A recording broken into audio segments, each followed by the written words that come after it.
Estrellas y Cartas, un show de podcastrología. Hoy presentamos Truman Capote, Entre el encanto y el abismo. Bienvenidas y bienvenidos a este nuevo episodio de Estrellas y Cartas, un show de podcastrología. Hoy es martes 30 de septiembre de 2025 y seguimos navegando la temporada de Libra. Y justamente hoy vamos a sumergirnos en la vida y la carta de un personaje fascinante, Truman Capote. Un escritor icónico estadounidense, una figura social deslumbrante y controversial, conocido por obras como Desayuno en Tiffany's y La rompedora a sangre fría. Su personalidad era única, llena de contrastes. Pequeño de estatura, apenas unos 55 metros, pero con una presencia enorme, ruidosa, decían alto como una escopeta. Tenía esa voz aguda, casi infantil, pero un ingenio filoso, provocador. Y su vida, bueno, es un material increíble para un análisis astrológico. Una mezcla de genialidad, glamour, escándalo, éxito temprano, pero también luchas personales muy profundas. Todo muy bien documentado. Él mismo se definió de una forma brutalmente honesta. Soy alcohólico, soy drogadicto, soy homosexual, soy un genio. Hoy vamos a explorar cómo los elementos clave de su carta natal podrían reflejarse en su biografía usando las fuentes que tenemos. Absolutamente. Es un caso fascinante. Y qué bueno abordarlo ahora, en temporada Libra, su signo solar. Libra nos habla mucho de relaciones, de estética, de esa búsqueda de equilibrio, o a veces justamente del desequilibrio y el drama que pueda surgir, algo muy presente en Capote, ¿no? Como bien decías, la carta natal no es un destino sellado. Es más bien un mapa simbólico, un diagrama de potenciales, de talentos, y también de las tensiones internas con las que uno viene a trabajar o a veces a luchar durante la vida. Vamos a usar su carta como una especie de lente para entender mejor esas luces y sombras que nos cuentan las biografías. Perfecto. Entonces, despleguemos ese mapa.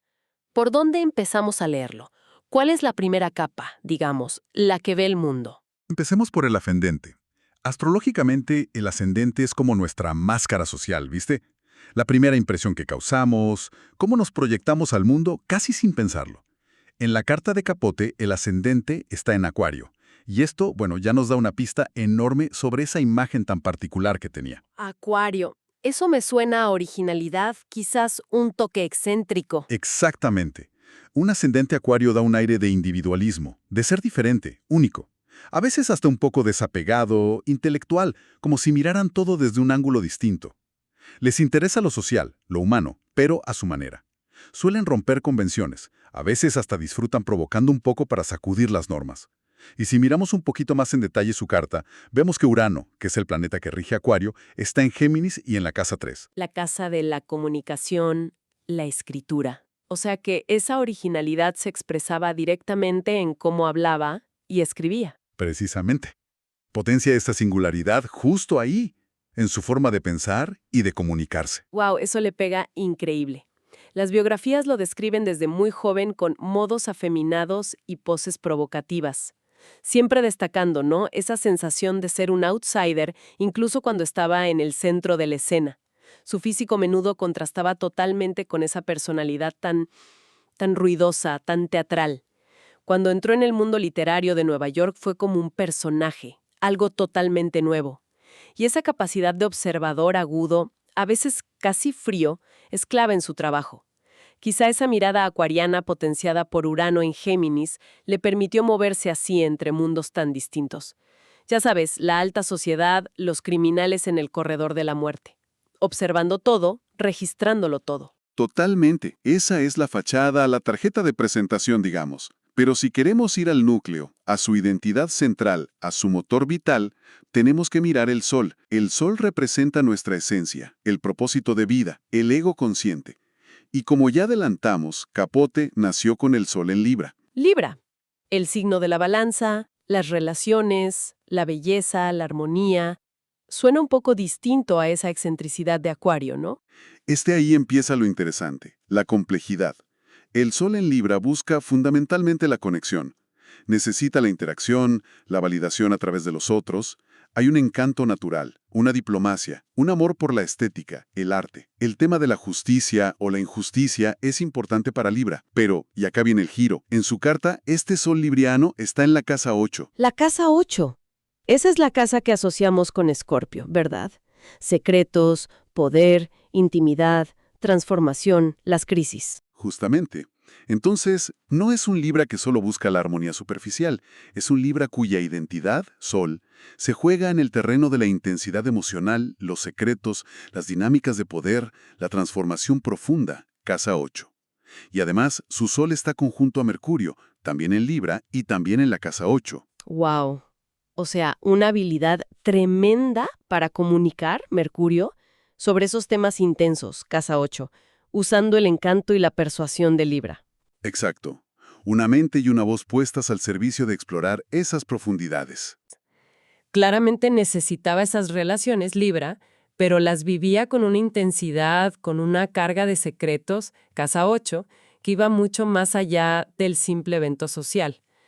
Y bueno, la traición final con plegarias atendidas revelando todos esos secretos. Muy casa 8 también. Las relaciones clave en su vida. La amistad con Harper Lee, fundamental para Sangre Fría. Sus parejas, como Jack Dunphy, eran relaciones centrales, Libra, pero seguro que llenas de complejidades ocultas, casa 8. Y la estética libriana es obvia en Desayuno en Tiffany's, pero incluso ahí hay algo más profundo, una melancolía. No es solo brillo. Usó ese encanto libriano mercurial, Sol conjunción Mercurio, para conectar con gente muy distinta, desde los vecinos de Holcomb hasta los asesinos. Pero esa misma conjunción en la casa 8 quizás explique también esa habilidad para la manipulación sutil, ¿no? Usar la palabra encantadora para meterse en los secretos de otros, como con Marlon Brando, o bueno, de forma más terrible, con lo que planeaba para Plegarias Atendidas. Buscaba conectar Libra, sí, pero en ese terreno peligroso de los secretos y el poder, casa 8. ¿Te imaginas escuchar tu propia carta natal, como este podcast, pero hecho solo para ti? Eso es Tu Carta Podcastral, tu carta natal en podcast. Así es, tal como hoy exploramos la vida de una personalidad a través de su mapa estelar, tú también ahora puedes escuchar tu propia carta natal, Es un servicio único en el mundo. Tu Carta Natal audible. combinando las nuevas tecnologías Como la inteligencia artificial, y las más recientes interpretaciones astrológicas. más la pasión por el podcasting. Unimos todo eso y tenemos una experiencia única. Tu Carta Podcastral. Solicítala en www.podcastral.com. O búscanos en Instagram como Carta Podcastral. Tu carta natal. Como nunca la escuchaste. Y si estamos hablando de secretos, de intensidad, de poder, tenemos que meternos de lleno en su mundo emocional. Y para eso miramos la luna. La luna nos habla de nuestras necesidades más profundas, inconscientes, nuestros instintos, cómo procesamos las emociones, y también de nuestra conexión con el pasado, la infancia, la figura materna. La luna de Capote está en Escorpio. Luna en Escorpio. Uf, si el Sol en casa 8 ya apuntaba para ese lado, esto debe ser exponencial. Sin duda alguna, la luna en Escorpio es una de las posiciones lunares más intensas, más complejas del zodiaco. Habla de emociones muy profundas, muy poderosas, a veces turbulentas y no siempre fáciles de ver desde afuera. Hay una necesidad de control emocional muy fuerte, aunque no lo parezca. Una atracción casi magnética por lo oculto, los tabúes, la psicología profunda, los misterios de la vida y la muerte. Los temas de lealtad y traición son viscerales. Y muchas veces esta luna está conectada con experiencias de la infancia intensas o incluso traumáticas, sobre todo con la madre. En su carta, esta luna está en la casa 9. La casa 9, esa es la de los viajes largos, las publicaciones, la filosofía, las creencias. ¿Cómo se junta eso con la intensidad de Escorpio? Podría indicar que esa necesidad emocional tan profunda, Luna Escorpio, encontraba una forma de expresarse o de explorarse a través de la escritura, de las publicaciones, casa 9. O quizá metiéndose de lleno en mundos lejanos o diferentes como hizo en Kansas para A Sangre Fría. También puede sugerir que sus creencias, su visión del mundo, estaban teñidas por esa intensidad emocional escorpiana. Pero hay más condimentos acá. Esta luna en Escorpio tiene aspectos tensos, forma una cuadratura, que es un ángulo de 90 grados de fricción, de desafío, con Urano, el planeta que rige su ascendente Acuario. Ah, o sea, una tensión entre esa necesidad emocional profunda y su imagen pública, la excéntrica. Exacto. Una lucha interna, ¿viste? Entre la necesidad de intensidad y control emocional, Luna-Escorpio, y ese impulso hacia la libertad, la originalidad, quizás la provocación, Urano en Géminis, As-Acuario, esto puede generar inestabilidad emocional, reacciones medio impredecibles, una sensación de no encajar del todo ni siquiera consigo mismo. Y además, esta luna tiene otra cuadratura, con Saturno, que en su carta está también en Escorpio, pero en la casa 10, la de la carrera, la imagen pública, el estatus. Saturno en Escorpio en la 10. Suena pesado. Y encima en cuadratura a la luna. Es un aspecto clásico, sí. Suele señalar dificultades emocionales tempranas, a menudo vinculadas a la figura materna. Saturno puede representar restricción, frialdad o una carga. Indica una sensación de soledad emocional muy profunda, inseguridad, y una carga o responsabilidad muy pesada relacionada con la carrera o el estatus público, casa 10. La intensidad de Escorpio, porque tanto la Luna como Saturno están ahí, se vuelve una carga, Saturno, que afecta su seguridad emocional, Luna, y cómo lo ve el mundo, casa 10. Es como si estuviéramos describiendo las corrientes subterráneas que lo formaron. Las biografías hablan mucho de esa infancia difícil. Su madre, Nina, que era ambiciosa pero emocionalmente distante. Ese sentimiento de abandono que él mismo expresó.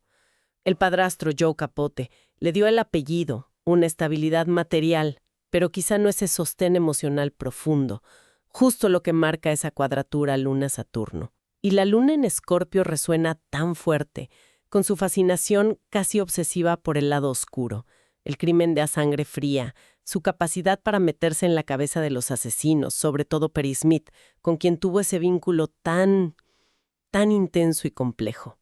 Esa luna Escorpio buscando fusión emocional, quizá exacerbada por la cuadratura a Urano, que busca lo diferente, lo marginal. También explica su método literario, ¿no? Esa mezcla de realidad y ficción hasta que no sabes dónde termina una y empieza la otra. Pienso en otras voces, otros ámbitos, o la misma a sangre fría. Es una forma muy escorpiana de jugar con la verdad, revelando y ocultando al mismo tiempo. Su habilidad para guardar secretos y después usarlos como armas. Plegarias atendidas es el ejemplo máximo. Y claro, sus luchas internas terribles. Las adicciones, que él mismo confesó, el costo psicológico enorme de a sangre fría. Él dijo que lo empezó a dominar, a consumirle la vida. Esa frase terrible que dijo sobre que a veces Dios te da un don, pero también un látigo para autoflagelarte. Eso es pura luna en Escorpio en tensión con Saturno.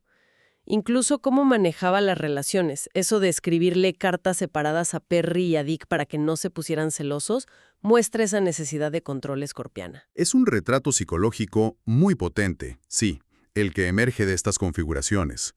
Y podemos sumar más matices mirando otros planetas. Ya mencionamos a Mercurio junto al Sol en Libra en la octava, clave para esa comunicación encantadora pero profunda, y a veces manipuladora. Pero, ¿qué pasa con Venus? El planeta del amor, la belleza, los valores. ¿Dónde está Venus en su carta? Venus está en Virgo. Y en la casa 7, la casa de las asociaciones, las relaciones uno a uno, la pareja. Venus en Virgo. Eso sugiere un enfoque más analítico, detallista, quizá crítico, en las relaciones y en la estética. Y en la 7, claro, pone el foco en la importancia de las parejas. Exacto. Un Venus en Virgo puede ser muy dedicado, servicial, atento a los detalles en sus relaciones, pero también puede tener una beta crítica o perfeccionista. Pensemos en su larga relación con Jack Dunphy, o la ayuda tan meticulosa que recibió de Harper Lee. Eso es como un servicio muy virginiano en una asociación de casa 7. Pero este Venus en Virgo forma una oposición que es un aspecto de tensión, de polaridad con Neptuno. Venus opuesto a Neptuno. Eso apunta a idealización y después desilusión. Puede ser, sí, una tendencia a idealizar las relaciones o el arte Neptuno, y después chocar con la realidad más cruda Virgo, lo que lleva a la desilusión. También puede indicar dificultad para ver las relaciones con claridad, como una neblina, confusión, a veces hasta engaño.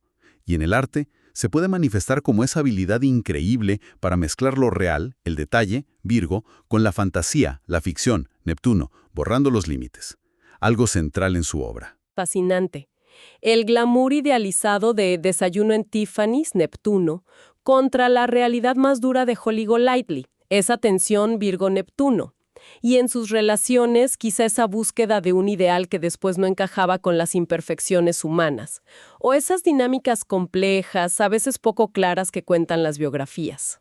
Y no podemos olvidarnos de Plutón, el planeta de la transformación profunda, el poder, la obsesión, lo que está oculto, lo subterráneo. En su carta, Plutón está en Cáncer, y en la casa 5, que es la casa de la creatividad, el romance, la autoexpresión, los hijos. Plutón en Cáncer en la quinta, una creatividad muy intensa conectada con temas del pasado, de la familia, de las emociones. Posiblemente.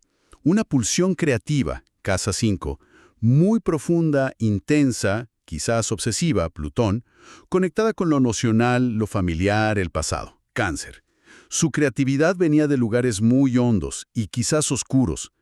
Lo interesante es que este Plutón forma un trígono, que es un aspecto armonioso, de flujo fácil, con su luna en Escorpio. Ah, o sea que había un flujo de energía directo entre esa creatividad intensa y sus emociones más profundas. Exactamente.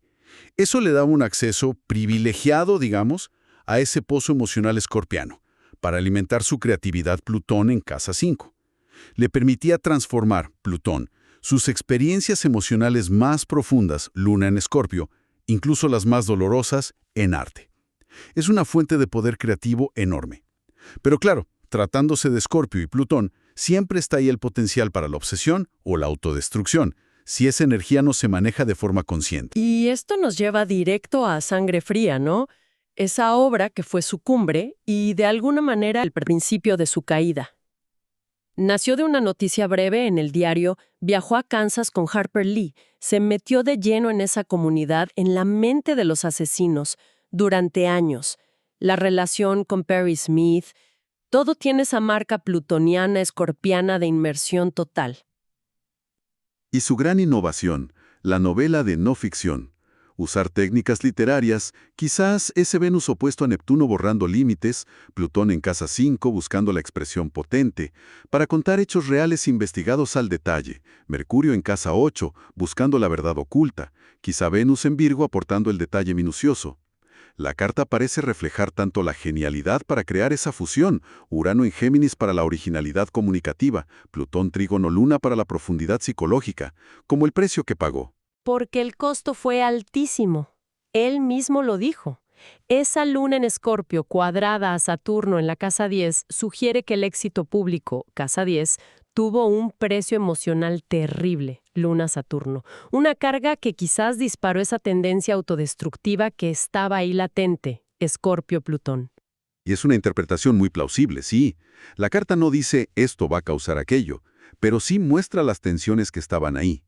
Muestra a un individuo con una necesidad libriana de conexión y belleza, Sol, expresada a través de la intensidad y los secretos, casa 8, con una fachada original y distante, ascendente Acuario, movido por emociones profundísimas y turbulentas, Luna en Escorpio.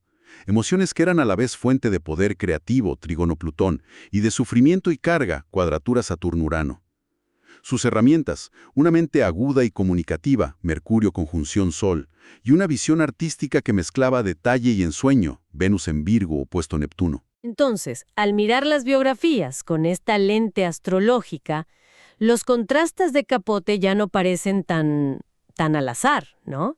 Su excentricidad y brillo social, Asca Acuarios o Libra, su atracción por la oscuridad y los secretos, Luna, Escorpio, Sol, casa 8, su genialidad literaria, Mercurio, Urano, Plutón, y sus demonios personales, Luna, Saturno, Plutón, parece que todo está tejido en la misma tela simbólica de su nacimiento. Exactamente. La carta natal no es una excusa para nada, pero sí es un mapa de las energías con las que vino a este mundo. Muestra ese entramado complejo de talentos y desafíos con los que Capote vivió, creó y finalmente se consumió. Nos ayuda a entender quizás cómo podían convivir en él ese encanto deslumbrante y esa crueldad a veces. Esa luz creativa tan brillante y esa sombra autodestructiva tan profunda. Son las paradojas que lo hicieron inolvidable. Una figura compleja reflejada en un mapa complejo. Un recordatorio de que las vidas más interesantes rara vez son sencillas. Y nos deja pensando, ¿hasta qué punto la decisión de Capote de meterse tan de lleno en la oscuridad de A Sangre Fría fue algo consciente y hasta qué punto fue un eco inevitable de esas corrientes profundas y turbulentas que marcaba su carta? Una pregunta difícil, sin respuesta fácil. Esto fue Estrellas y Cartas. Nos escuchamos en el próximo episodio.